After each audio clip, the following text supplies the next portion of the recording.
안녕하세요. 사진 찍는 회계사입니다. 여러분, 드디어 쓰나미가 왔습니다. 어저께 드디어 갤럭시 20 울트라 그 신버전이 소개가 되었는데요. 물론 다른 제품도 있지만 아무튼 간에 이게 갤럭시 신형 제품들 자체는 상당히 좋아 보이더라고요. 특히 그 디스플레이 주사율이 120Hz인가 이렇게 조절되는 거 보고 와, 대박이다고 느꼈어요. 그리고 에어드랍 같은 기능이 생긴 것도 상당히 좋아 보였습니다. 다만 제가 IT 전문 리뷰어도 아니고 이제 그런 거 전문으로 하시는 분들한테 맡기고, 저는 그 제품들 중에 특정 기종, 그러니까 이제 울트라 기종의 1억 화소 촬영이랑 8K 동영상 촬영이라는 기능에 한정적으로 제한을 두고 말씀을 드리도록 할게요. 본인이 원해서 리뷰를 보고 괜찮겠다 판단해가지고 구매하는 거는 아무 문제가 없죠. 그런데 세상이 그렇게 아름답지가 않아서요. 이렇게 신제품이 충격적인 게 나오게 되면은 막 사람들이 서로 강요를 하게 됩니다. 실제로 제 영상이나 저랑 전혀 상관없는 다른 영상에서도 이제 1억 화소 폰카가 나오니까 미러리스나 DSLR 이런 거 쓰지 말라, 그냥 핸드폰으로 충분하다, 이렇게 댓글 다시는 분도 굉장히 많았거든요. 그리고 여기저기 커뮤니티에서 그런 식으로 이제 강요를 하시는 분들이 굉장히 많아지고 있어요. 이제 그런 분들한테 어떻게 대처를 하면 좋을까, 여기에 대해서 말씀을 드릴까 합니다. 일단 첫 번째로 기술적인 부분만 얘기를 하고 활용에 대해서 얘기하지 않은 분들이 대다수인데요. 그런 분들은 대체로 막 기술적으로 이게 얼마나 훌륭한 건지 막 이렇게 설명을 해요. 하지만 그 1억 화소 이미지랑 8K 동영상을 어떻게 활용할지에 대해서는 별로 말이 없습니다. 특히 디지털 줌에 관련해서는 제가 잠시 뒤에 바로 이어서 자세하게 설명을 해드리고, 아무튼 이 무거운 파일을 도대체 어떻게 활용을 할 건가, 여기에 대해서는 거의 얘기를 안 하니까 그런 분들한테는 1억 화소인 건 좋은데 용량도 크고 인스타고 페이스북이고 아무데도 올릴 수가 없는데 그거 어디다가 쓰냐? 라고 되물으시면 될 것 같아요. 그러면 대체로는 이제 하게 되는데, 가끔 대형 인화하면 좋다라고 답변하시는 분들이 계실 텐데, 그럴 때는 걸렸구나 하면서 나는 한 번도 인화를 해본 적이 없는데 라고 맞받아치시면 됩니다. 참고로 용량을 HEIF, 하이 에피션시 어쩌고 막 이런 걸로 이제 해결을 했다 라고 답변을 달아주신 분들도 계셨어요. 그런데 이번에 그게 제품에 새로 들어온 기능이 아니라 원래 이게 갤럭시 갤10 5G인데 여기도 있었어요. 기존에 근데 많은 사람들이 있었던 걸 몰랐죠. 저도 몰랐어요, 얼마 전까지는.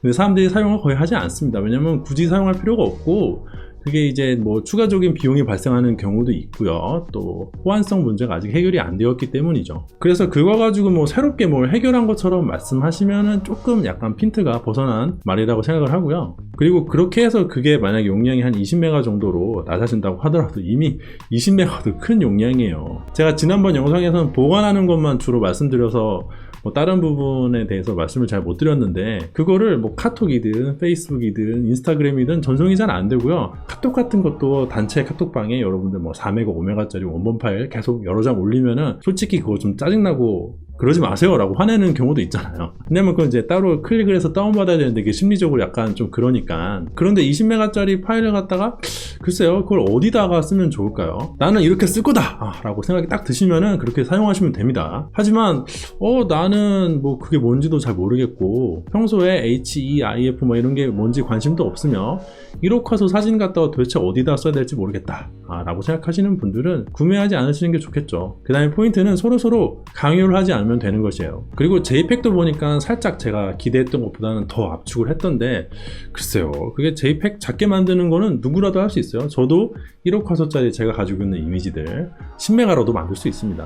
근데 그러면 화질이 떨어지잖아요. 1억 화소라고 했으면 JPEG이 100메가 정도는 나와야 이제 기본이라고 할 수 있는데, 어쨌든 JPEG으로는 압축하면요 화질 손상이 피할 수가 없고요.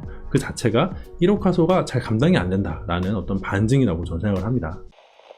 그리고 디지털 줌 같은 경우에는 일단은 리뷰들이 이제 나오기 시작을 했으니까 그 리뷰들을 보고 화질에 대해서 이제 판단하시면 될 것 같고요. 쓸만하다고 느끼시면 오케이지만 난 좀 별로라고 느끼시면은 이게 좋다고 강요하시는 분들한테 넌 그게 화질이 좋아 보이니? 난 별로던데? 라고 하시면 됩니다. 일단 리뷰를 보니까 광학 10배 줌은 상당히 성능이 괜찮더라고요. 역시 줌은 광학 줌이 진짜입니다. 기존에 많은 똑딱이들 카메라가 사용한 것처럼 광학 구조를 이렇게 꺾어가지고 측면으로 이렇게 반사시켜서 카툭티를 최소화했는데요. 그래도 조금 튀어나오긴 했지만 결과물을 보니까 그 정도 카툭티는 감안하고 사용할 수 있을 정도는 되는 것 같아요. 굿입니다, 굿. 다만 이런 방식은 예전에 이제 똑딱이들이 주로 사용하던 방식인데, 이제는 핸드폰에도 이런 게 들어가는 거 보니까 참 격세지감을 느낍니다. 새로운 건 아니지만 시간이 많이 지난 것 같아요. 아무튼 광학 줌이 진짜 줌이고요. 디지털 줌은요 그냥 확대해서 자른 거랑 마찬가지라 보면 될 것 같아요. 물론 이번 제품 보니까 단순히 확대해서 자르는 걸 넘어서 가지고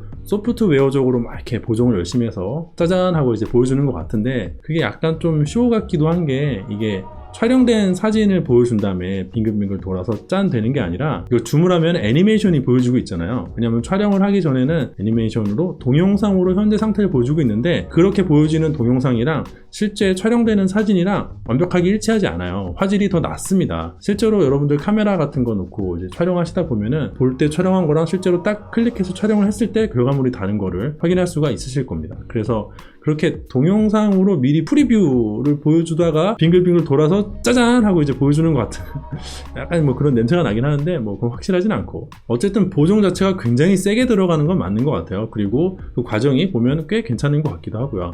다만 그 과정을 빼고 나서 과정을 생각하지 말고 그냥 이제 보정이 다 된 결과물을 봤을 때 화질이 어떤가? 저는 조금 글쎄 올시다였어요.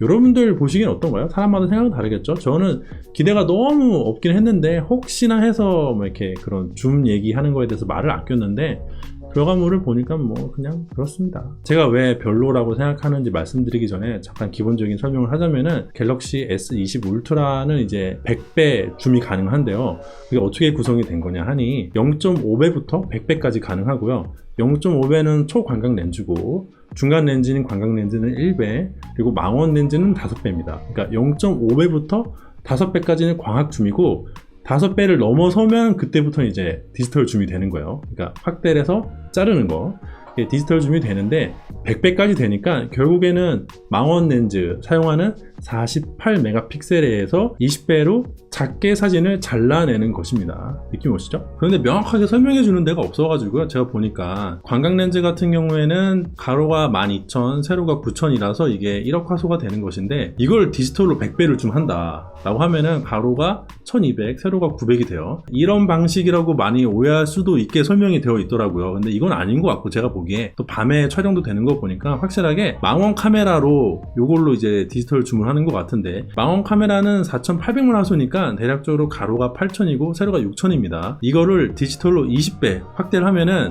100배 줌이 되는 거예요. 그 100배 줌이 될 때는 가로가 1789, 세로가 1342 정도라서 화소가 240만 화소가 됩니다. 대충 느낌 오시죠? 자, 근데 이거를 이제 A7 알포라는 6100만 화소 카메라랑 비교를 해볼 텐데, 왜 카메라랑 비교하냐? 그 얘기는 잠시 뒤에 할게요. 일단 카메라랑 비교해보자면은 6100만 화소니까 가로가 9504고 세로가 6336이거든요. 이거를 디지털로 20배 크롭을 해내면은 가로가 2000, 세로가 1400 이렇게 나오는데, 이거를 픽셀을 어느 걸로 비교를 해야 정확한 비교가 되는지 제가 잘 모르겠어요. 아니다, 1700 곱하기 1300을 잘라야 된다 이렇게 하실 수도 있을 것 같아서 그냥 다 잘라 보겠습니다. 일단은 이게 전체 화면의 이미지예요. 여기에서 이제 가운데 부분을 제가 이제 크롭을 해보도록 하겠습니다. 첫 번째로 망원 렌즈에서 디지털로 20배 자르는 거라면은 이렇게 돼요. 그게 아니라 전체 이미지를 20배로 그냥 확대하는 게 맞는 비교다라 하면은 이렇게 됩니다. 아까랑 이제 그렇게 큰 차이는 없죠? 자, 이게 첫 번째, 두 번째, 어때요? 잘라도 생각보다 화질이 괜찮죠? 보시다시피 카메라 같은 경우에는요, 풀프레임이고 센서가 매우 크기 때문에 똑같이 디지털 줌을 해가지고 20회를 잘라내면요, 특별히 뭐 소프트웨어를 크게 보정하지 않아도 화질이 굉장히 뛰어납니다. 근데 리뷰를 보면 갤럭시 핸드폰에서 100배 줌을 한 거 보면은 상당히 별로잖아요, 화질이. 솔직히 말해서. 그럼 왜 이러냐? 당연히 센서 크기가 차이 나니까 어떻게 할 수가 없어요. 가뜩이나 핸드폰 카메라는 센서가 작은데 그걸 크롭을 하면은 활용하는 면적은 더 작아지기 때문에 화질이 구려질 수밖에 없어요. 물론 이러면은 야, 폰카랑 미러리스랑 같이 놓고 비교하면 어떡하냐, 그게 같아? 라고 말씀하실 거잖아요. 예, 맞아요. 그게 정답이에요. 그렇게 생각하시면 오케이인데, 세상이 그렇게 아름답지가 않아가지고 폰카가 DSLR을 이겼다, 폰카가 미러리스를 이겼다, 미러리스 이제 사지 마세요, 막 이렇게 말씀하시는 분들이 진짜 많거든요. 그런 사람들을 대상으로 이제 대처 방안을 말씀해 드리는 것 뿐이니까 오해하지 마세요. 사실 개인적으로는 뭐 디지털 줌이나 1억 화소 이미지나 확대해서 크게 보는 것이 이제 본질이라고 생각을 하는데요. 이게 무슨 용도로 활용할 수 있을지는 잘 모르겠어요. 이러한 기능들이 이제 폰카에 적용되기 시작한 건 처음 있는 일이지만은, 사실은 카메라에서는 예전부터 이런 게 많이 있었거든요. 그래서 그때도 사람들이 야, 도대체 이걸 어디다가 쓰냐, 정확히 무슨 쓸모가 있는 건가 라는 논란이 계속되어 왔었어요. 그러니까 우리는 좀 익숙한 논란인데, 대형 인화하는 거 말고는 특별히 그렇게 막 이렇게 설득력 있는 활용법이 딱히 없긴 하거든요. 뭐 내가 보고 확대해보고 만족한다 뭐 이 정도면 오케이지만 그 이상을 넘는 뭔가 이렇게 하면은 진짜 쓸모가 있어 라고 하는 게 별로 없긴 해요. 제가 지난번에 서커스 예시를 들었지만 이게 유튜브에서 리뷰 보고 우와 막 이러고 실제로 제품 처음 산 다음에 몇 번 해보고 우와 이러면 이제 그럴 때는 좋은데 그리고 나서는 그거 잘 안 하게 됩니다. 그 다음부터는 실생활에서 정확히 어디에 쓰면 좋을지 솔직히 이렇게 좀 뾰족한 게 잘 없는 것 같아요. 뭐 그런 게 확실하게 있으신 분들은 모르겠지만요. 그리고 1억화소 이미지 얘기할 때 정말 중요한 것 중에 하나가 렌즈인데요. 렌즈 이야기는 다들 하질 않아요. 만약에 렌즈 가지고 대받아 쳐도 상대방이 아마 무반응으로 일관할 확률이 높습니다. 왜냐면은 보통 이 기계를 이제 호의적으로 생각하시는 분들이 IT 덕후들이 이제 좋게 생각하시던데 이분들은 광학에는 그렇게 크게 관심이 없거든요. 물론 매우 중요한 이야기인데 말이죠. 렌즈에 대해서는 제가 지난번에 따로 영상 올렸으니까 그거 참고해 주시고 간략하게만 말하자면은 보통 1억화소를 받쳐주기 위한 렌즈는 굉장히 비싸요. 수백만 원 정도 하고 크기도 굉장히 큽니다. 그런데 이건 단말기 가격이 한 200만 원도 안 되는데 여기 이렇게 작은 렌즈를 만들어 놓고 그게 1억화소를 받쳐줄 수 있다? 진짜로 1억화소가 감당이 되는지 저는 사실 좀 회의적이긴 해요. 만약에 그게 가능하다면 지금까지 1억화소를 받쳐줄 수 있는 그 중형 카메라용 렌즈 만들던 광학 회사들은 다 뭐가 되냔 말이에요. 그리고 삼성이 옛날에 카메라 만들 때도 도대체 픽셀 비닝, 뭐 테트라셀, 노나셀 뭐 이런 거 그것도 이제 렌즈 이야기할 때 같은 영상에서 다뤘지만 이거 가지고 막 신기술이라고 엄청 좋은 거라고 강요하시는 분들한테는 야 그거 결국 야간에는 1억화소로 못 찍네 반쪽짜리네 라고 답해 주시면 될 것 같아요. 물론 이건 해석하기 나름이지만 진짜 사용자가 마음대로 선택할 수 있는 기능이라면은 낮에도 1억화소랑 1000만화소를 왔다 갔다 할 수 있고 밤에도 1억화소랑 1000만화소를 왔다 갔다 할 수 있고 또 어느 상황에서 사용하든 간에 납득할 만한 화질을 제공해야 이제 진짜로 소비자가 선택할 수 있는 그런 기능이라고 보일 텐데 그래서 이 카메라는 지금 그런 상황은 아니잖아요. 본 기능을 상황에 맞게 대처를 할 수 있는 카메라라고 이해할 수도 있겠지만 반대로 야간에는 1억화소를 활용하지 못하는 반쪽짜리 카메라라고 이해할 수도 있습니다. 자세한 건 여기 위에 영상 참고해 주시면 감사하겠습니다. 자 그리고 8K 영상이 가능하다고 이게 엄청 좋다고 강요하시는 분들한테는 야 8K 영상 도대체 어디서 봐? 라고 되물으시면 됩니다. 여러분들 아마 8K 영상이 막 이런 리뷰 영상도 있을 텐데 그걸 뭘로 보셨어요? 거기 있는 설정 버튼 누르시면 내가 지금 현재 무슨 해상도를 볼 수 있는지 나오는데 그걸 무슨 해상도를 보셨는지 다시 한번 생각해 보시길 바랍니다. 사진이면 편하게 뭐 이렇게 확대라도 해보는데 동영상은 사실 그게 쉽지도 않잖아요. 혹시 8K TV를 팔려고 그러나? 제가 지난번에 UHD TV 영상 올린 거 확인해 보시면은 현재까지도 4K TV를 제대로 활용하지 못하고 있다 이런 말씀 드렸죠. 넷플릭스 같은 거 보면은 뭐 4K 영상 콘텐츠가 있다고는 하는데 전체의 TV 이용자 중에서 넷플릭스 가입한 사람은 5%고 뭐 그 중에서 프리미엄 가입한 사람은 절반이라 2.5%고 뭐 그 중에서 TV를 보는 사람은 또 절반이라 1.25고 그 중에서 실제로 UHD TV 갖고 있는 사람은 1% 정도 되고 그 사람이 다 이용할 수 있는 것도 아니고 뭐 신규 영화라든지 이런 거는 UHD가 없고 막 이렇게 자세하게 설명드렸잖아요. 굉장히 한정적으로 일부만 즐기고 있을 뿐인데 이 와중에 8K를 글쎄 물론 이런 그 소스를 활용해 가지고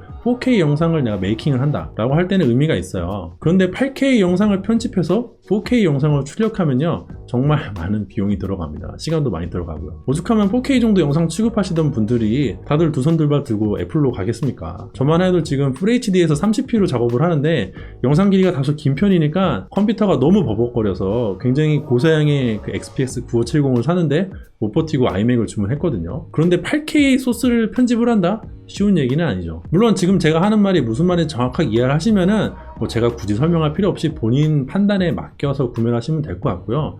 제가 지금 하는 말이 무슨 말인지 잘 이해를 못하겠다 싶으면은 여러분이 8K 소스를 이용할 일은 없습니다. 이건 99.99% 확실해요. 물론 이 폰카의 동영상 기능이 나쁘다는 말은 아니에요. 몇 가지 단점은 있지만 일단 센서가 커졌기 때문에 상당히 좋아 보이긴 하더라고요. 전반적으로 동영상 기능은 매우 훌륭해 보이는데 저는 8K 그 영상에 한정해서 말씀드린 것 뿐입니다. 아시겠죠?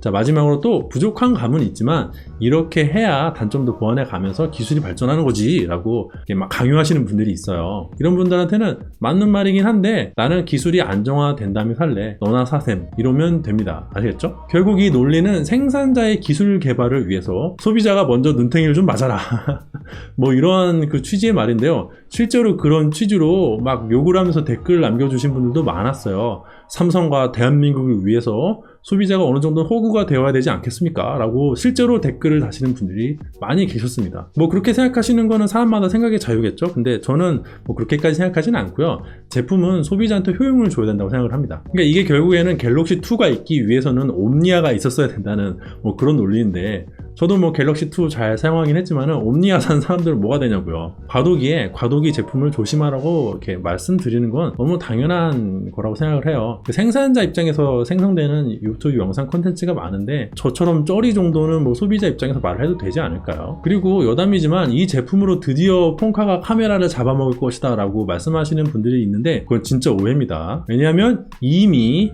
폰카가 카메라 시장을 많이 잡아먹고 있었어요. 1호카소 폰카가 굳이 나오지 않아도 이미 똑딱이 카메라는 망했고요. 그 보급형 렌즈 교환용 시장도 상당히 위협을 받고 있었어요. 정말 나중에는 뭐 전문가용, 덕후용 카메라 시장만 남아있지 않을까 생각을 합니다. 뭐 개인적으로는 안타깝긴 한데 뭐 어쩔 수 없는 거고, 그게 1호카소 폰카 때문은 아니다. 자, 이 정도면 충분히 이제 대처 방안은 말씀드린 것 같은데요. 주의 말씀은 제가 지금 드리는 이런 논지로 잘 사서 쓰고 있는 사람한테 가가지고 야 너 그거 왜 샀냐 이러진 말아주셨으면 좋겠어요. 다 각자 개인의 판단이니까 제품은 제품이고 알아서 사면 되는 것이죠. 저번에도 말씀드렸다시피 이 제품이 다 나쁘다는 건 아니고요. 센서가 커졌다는 거는 굉장히 고무적이고 긍정적입니다. 센서가 커졌기 때문에 뭐 픽셀 비닝이든 리사이즈든 뭐든 간에 1200만원서 모드로 놓고 다니면은 굉장히 훌륭한 폰카임에는 틀림이 없어요. 어쨌든 판형이 깡패니까요. 제 생각에는 이제 1인치 카메라 정도는 정말 가시권 안에 들어왔다고 봅니다. 다만 그거랑 1억 화소라는 기능은 전혀 별개의 얘기라고 생각을 합니다. 역시나 오늘 이제 여기저기 커뮤니티들을 보니까 사진과 이미지에 열정을 바치는 카메라 덕후들은, 사진 덕후들은 뭐 그냥 뭐 반응이 대면 하고요. IT 덕후들은 꽤 호의적인데 대부분 저한테 악플 남기셨던 분들도 대체로 IT 덕후들이었어요. 물론 그렇지 않은 경우도 상당수 있지만은 이런 점도 한번 참고해 보시면 좋을 것 같아요. 제가 이런 말을 한다고 해서 울트라를 구입하시는 분들을 나쁘게 생각한다거나 바보 취급한다거나 하는 건 절대 아닙니다. 아마 폰카 영상만 보신 분들은 제 스타일을 잘 모를 텐데 카메라 관련돼서 영상 계속 보시던 분들은 제 스타일을 아실 거예요. 저는 그냥 말씀만 드릴 뿐이고 판단은 전적으로 보시는 분들의 몫이겠죠. 그리고 저는 원래부터도 1억 화소 이게 울트라 라인에만 나온다고 알고 있었고, 지난번 영상에서도 다다음번 버전에서는 혹시 모든 라인에 포함되지 않을까 뭐 이렇게 말씀드렸었거든요. 그러니까 그렇게 언급을 했었는데 마치 제가 모든 라인업이 다 1억 화소로 나온다고 오해하시는 것 같아가지고 댓글이 많이 달렸는데 그 부분은 뭐 제가 말씀을 좀 잘못 전달한 것 같아요. 다음부터는 좀 더 잘 전달해 보도록 하겠습니다. 여기까지 하도록 하고요. 오늘도 제 영상이 도움이 되고 재미가 있었다면 좋아요와 구독 부탁드리도록 하겠습니다. 감사합니다. 요거 쿠키 영상인데 참고로 HIF, 하이 이피센시 뭐 이미지 포맷 이 얘기를 하자면은 저는 그래도 이 부분에서는 카메라 사진 덕후로서 상당히 호의적입니다. 드디어 거지 같은 JPEG에서 벗어나가지고 새로운 포맷이 오는구나 싶기도 하고요. 도대체 언제적 JPEG이냐고요. 다만 핸드폰이 TV처럼 한번 사면 뭐 5년, 10년 존버하는 그런 제품이 아니라 기껏해야 2년, 뭐 1년 반도 사용하기 힘들잖아요. 전 한 번도 1년 반 이상 핸드폰을 사용해 본 적이 거의 없는 것 같은데 어쨌든 지금은 과도기라서요. JPEG 파일이 범용 파일이에요. 물론 먼저 사신 분들이 막 불편하다고 호소하시면서 뭐 웹사이트든 간에 뭐 어플이든 간에 이런 게 많이 호환되기 시작을 하면은 그 과실을 그 다음번 유저들이 맛볼 수 있겠죠. 그래서 뭐 그런 사명감을 가지고 먼저 얼리 어답터로 들어가시는 건 좋은데 남에게 강요하지 말았으면 좋겠습니다. 물론 뭐 먼저 들어가시는 분들 바보 취급할 건 아닌 것 같고요. 제가 예전에 3D TV 사서 당한 거 제가 바로 그 호구예요. 제가 4년 전에 또 UHD TV 사가지고 지금까지 당하고 있고, 또 얼마 전에 이거 5G 핸드폰 보조금 때문에 사서 또 당하고 있어요. 와이프 LTE보다 느린 상황에 많이 직면하고 있는데 뭐 저처럼 당하지 말라고, 저 같은 호구 되지 말라고 드리는 말씀이 뿔립니다. 미래의 기술은 미래에 사는 게 안정적이에요. 물론 미래의 기술을 지금 살짝 맛보고 싶다고 생각하시는 건 개인의 자유지만 그때에도 이게 미래의 기술이란 건 알고 사시는 게 좋겠죠. 오늘은 이만 정말 마치도록 하겠습니다.